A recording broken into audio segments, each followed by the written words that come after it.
speaker is a graduate of De La Salle and Loyola, playing baseball for both. He's in his 16th year at WDSU TV, serving as sports director, worked previously at KLB in Alexandria. He's accumulated numerous awards from the Associated Press and the New Orleans Press Club. Of course, the Saints have won 4 straight after a 26-17 win at Green Bay, host the Bears Sunday. Saints Hall of Fame game in the Mercedes-Benz Superdome honoring Jonathan Vilma and Carl Nix forms on your table for our induction this coming weekend. The Pelicans, of course, coming off of a win in Los Angeles, play at Portland tonight. Here to discuss both, please give a warm welcome to Fletcher Mackel. Fletcher.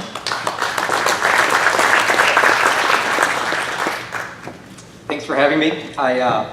Coach Rolfe alluded to the lunch, saying that he doesn't eat vegetables, just meat and potatoes. Well, a few years ago, I married a woman from the Bay Area of Northern California by way of the University of Colorado in Boulder. So needless to say, all I eat is vegetables and tofu and health food. So today, I saw like grits and grillade and some kind of fried concoction there and just had to go back for seconds. So your life is no vegetables and my life is all vegetables. Yeah, that's true. I think I'm supposed to talk about the Saints and the Pelicans real quick. I could ask about high school football because I did have an opinion on that too. Because I agree with what you're saying. I think it's a shame what the playoffs have turned into. And I did hear Coach Monica. I went to De La Salle. I see Coach Manali back there, and what he's done with the program rebuilding is just fantastic. And a lot of us that went to De La Salle take great pride in the program that he has built, and hopefully we'll see the Cavaliers in the Dome this year. I thought Coach Monica was hilarious, but I wish he was still here because I do take a little exception to what he said about football being under attack. My godfather, who was close to my life growing up, was a world-class athlete, an Olympian who went on to be a doctor, who also did commercials and ads for smoking back in the day because doctors did ads for smoking. So he thought it was funny because he talked about if people don't adjust and adapt with the times, that is when you have real issues. So I think changing football and the technology and everything that has gone into that is truly something special and needed to keep the game alive, because if you don't change, then football may truly die. So I really think that that's not the correct way to look at it, if you will, that I think all the technology and all the research and all the medical studies and everything that can change football for the better is something good. And I love the stories of the good old days about growing up and drinking the water out of the hoses and kind of rub dirt on it and things like that. But I think if you continue to believe in that way, you're gonna do more harm to that sport than good. But that's just my opinion. As far as the Saints go, I think people thought I was insane, and I thought I'm the most foolish sports person in the world because I picked the Saints to go 12-4 this year because I'm a big fan of Dennis Allen and I love all the young talent that they've got the last few years and everything that they've done. But now that they've won 4 straight, I certainly feel much, much better about the Saints. I think everybody said if the Saints could be 3-3 through their first 6, they'd have a really legit shot at making a run. Well, they're 4-2. They're going to be favored in their next 2 against the Bears and against the Bucks. And 6-2 at the midway point of the season after 3 consecutive losing seasons and blowout losses to open the year. I think Sean Payton and Mickey Loomis have finally figured it out. The last 2 drafts have produced some tremendous talent, and I think the Saints are going to the playoffs this year. I don't know how far they'll go in the playoffs, but it is the NFL, so getting into the playoffs, you can end up in the Super Bowl. Just look at the Giants from a few years ago. As far as the Pelicans go, I think I say this every year when I come to this event. I joke that some people find God. In 2002, I found the NBA because I literally love covering the Hornets and now the Pelicans. And I don't know how many of you are active social media people, but if you follow my Twitter feed during Pelicans games, I sometimes get a little worked up watching those games. And as much as I love Anthony Davis, and I wish people really understood how special he is to have a player like that represent our city and be in our city and call our city home and be invested in our community, and even DeMarcus Cousins, who I understand, the body language and the optics sometimes don't look great, but he really is a gifted player. I am not necessarily as excited about Tom and Gail Benson's basketball team as I am about their football team. I think the Saints are going to the playoffs. The Pelicans, I think, are going to have some issues this year because I am not sold on on the moves that Del Demps has made. And while I love Alvin Gentry, I just don't necessarily know if he's, the right head coach for this team. And it's hard to see, with the Saints, you kind of understand. Sean Payton uses terms like, we have a clear vision for this player, and we want to put these guys in certain roles, and you can kind of see it. Plus, they've had a track record of success. They've won a Super Bowl and had winning seasons and set offensive records. Whereas with the Pelicans, it's kind of hard to see, what are they doing? They talked about putting shooters around the two big men, but then they added no shooters. Now they've signed a veteran point guard like Jameer Nelson, saying that, we need somebody to kind of captain the ship, but you paid Drew Holiday $126 million to maybe captain the ship. So I am not necessarily as excited about the Pelicans. I think it could be a struggle for them. And Kenny alluded to the fact that they play the Portland Trailblazers tonight. Portland's a tough place to play. The Pelicans have won once there since 2010, and Portland has won 16 straight home openers, it's their home opener tonight. So while I will watch the Pelicans game tonight, I am not expecting a win, and I have a feeling that I will probably send a few tweets that tomorrow morning I wake up in regret.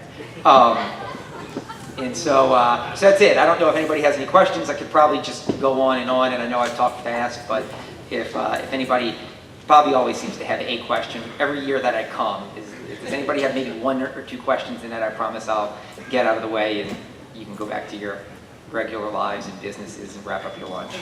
I've always enjoyed your mock trade. Yeah. So you for Eric Bledsoe in Phoenix.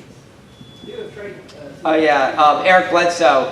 As bad as the Pelicans are right now, I think. Phoenix is without question a truly dysfunctional organization. They fired their head coach 3 games into the season. Their best player sent a tweet out on Sunday saying, "I don't want to be here."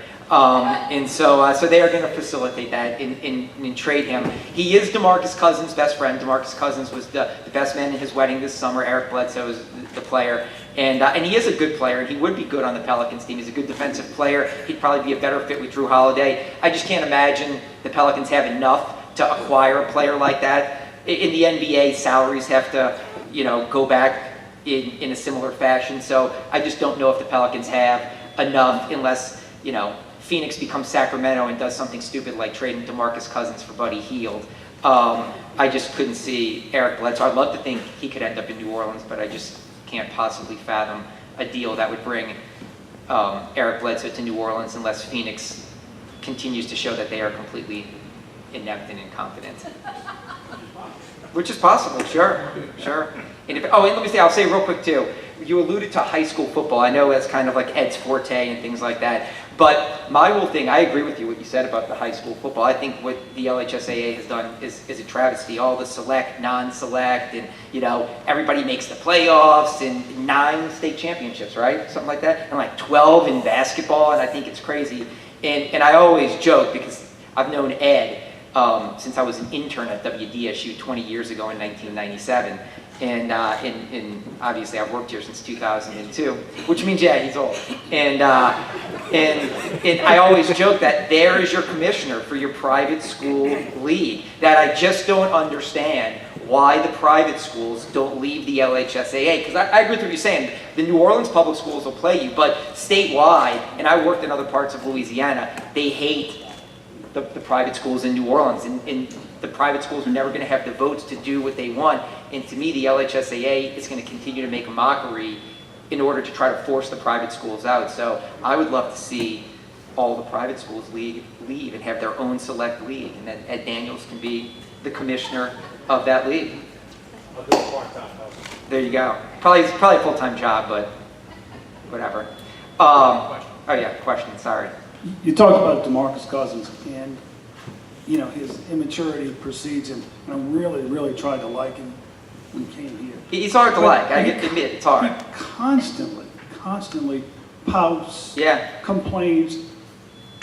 What effect do you think that has on his teammates? Because they have to see him. I mean, every play, he's got his head shaking.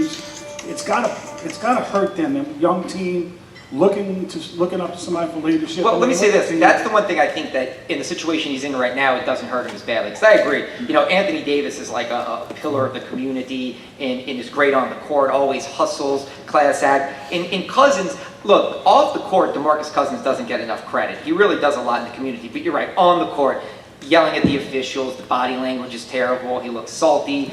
But he is a good player, and I think that's why, he was just as much part of the dysfunction in Sacramento as their ownership and upper management and the 5 coaches that he had.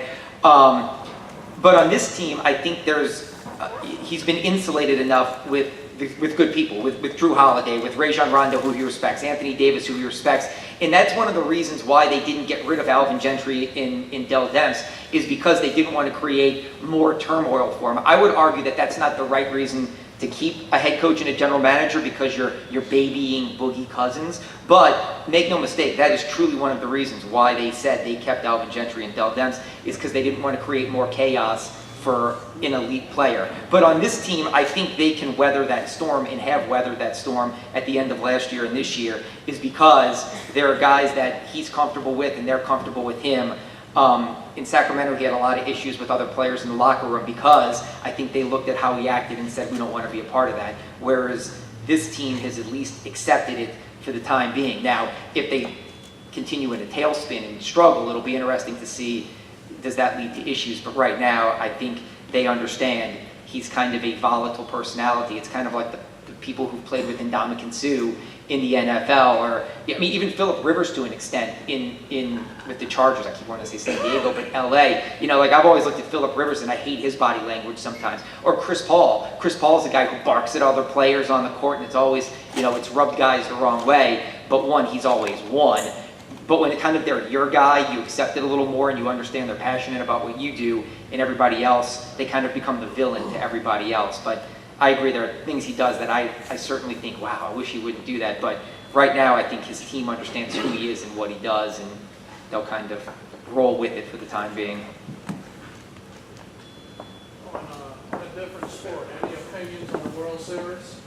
No, look, I still trying to wrap my head around the fact that the Astros are in the American League, because I grew up here watching like WGN and the Cubs and the other, cable games that we got were the Astros. And even like in 2005, the Astros were in the National League against, the White Sox. So obviously because of Bregman and because of Harris and the LSU connections, I think that I'd like to see the Astros win, and because of what they've been through with Hurricane Harvey. But I like the Dodgers, just such, one of those historic organizations with such talent, and they've been right there the last few years. I think it'll be a great series like last year was with Cleveland and Chicago, and I hope it goes to 6 or 7 games.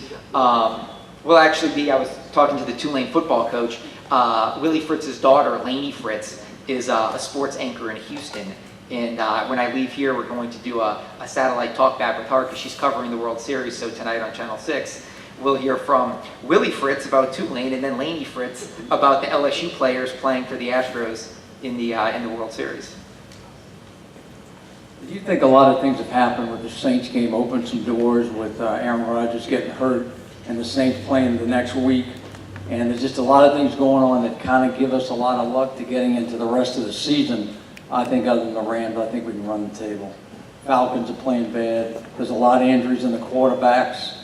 So what do you think? I think we can run the table, other than the Rams game. Yeah, I don't know about run the table, because the Bills are better than people, thought. The Rams are certainly better than people thought. Look, those division games are never going to be easy. And it is, Jim Mora does co-anchoring for our Saints specials at our TV station. And if you missed our season opening game, you may have missed a great moment when he cursed on live TV. Which was really fun for all of us. But I do think the Saints are in a good position, obviously. At the end of the season, nobody's going to look back and say there's an asterisk against that Green Bay Packers win because they beat them without Rodgers, or the Chicago Bears win because they beat them with a rookie quarterback. Wins are wins in the NFL, and they're hard to come by every week, and every game is a dogfight, and the NFC is wide open this year. I know the Eagles are, kind of the cream of the crop, but I don't know if you look at them and say that they're an unbeatable team, if you will. So I certainly How many Super Bowls have they won? Yeah, they have. They haven't. You know, the last, as I just referenced Jim Moore, the last Philadelphia football team to win a championship was the Philadelphia Stars in the USFL. So you're right. But I certainly think that the Saints have a winnable schedule. But the Redskins aren't going to be easy. I don't think any game will be easy, but I think they'll be favored in a lot of the games from this point on. And yeah, again, I thought the Saints were going to go to the playoffs when the season started. I really thought this was going to be a big year for them. And then after those first two games, like I said when I started, I thought I was, you know, quite foolish. But now I feel back on track that they're in a pretty good place. Who that? Yeah. What else? All right. Thank you. Thank you, Fletcher. Want to make one business note, and then we'll thank everybody and be dismissed.